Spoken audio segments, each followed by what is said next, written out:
Nagulayan din ang Batanes at iba pang bahagi ng Hilagang Luzon. Ramdam ang masamang panahon dala ng bagyong Krising sa Batanes. Bukod sa ulan, hinambalos ng malakas na hangin ang Basco. Ang mga residente naglagay ng tangpako o shutter sa mga bintana. Itinali na rin ang mga bahay para hindi tangayin ng hangin. Pabugso-bugso naman ang ulan at hangin sa Calayan, Cagayan. Pero sa Peña Blanca, Cagayan, umapaw ang isang ilog sa barangay na Mabalayan. Inanod ang isang jeep matapos sumubok na tumawid habang hindi pa CCTV, makikitang may pampasaherong jeep na sinundaan ng isa pang puting pick-up sa unahan ng truck. Biglang bumagal ang jeep, kaya sinubukang mag-overtake. Sa bagyong Krising at pinalakas na habagat at patuloy pang ang titindi pagdating ng linggo. Sa ngayon patuloy itong kumikilos pa. Ito ang motorsiklo nang bigla itong banggain ng kasunod na motorsiklo. Dahil dito, sumemplang ang dalawang rider.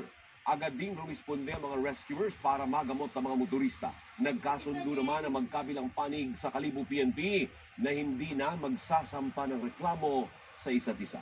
Video na bumabaybay sa bahagi ng lansangan sa Barangay Lisada ang isang pickup truck na lumagpas ito sa lane at sumalpok sa kasalubong na dump truck.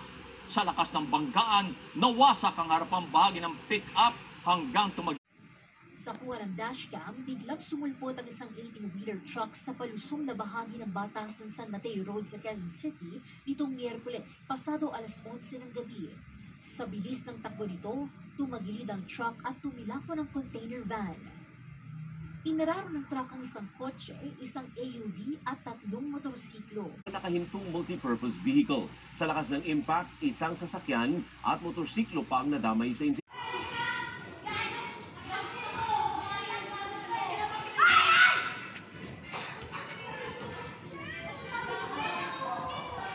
Pauwi na ang Indian na ito sa kanyang bahay sa Barangay Tugatog, Malabon itong Miyerkules ng hapon.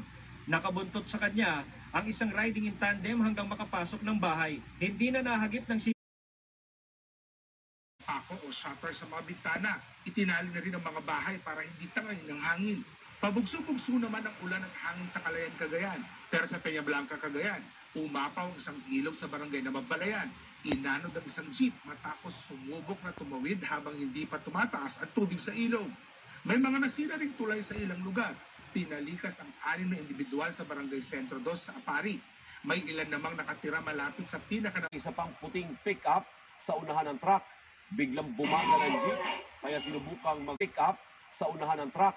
Biglang bumagal ang jeep, kaya sinubukang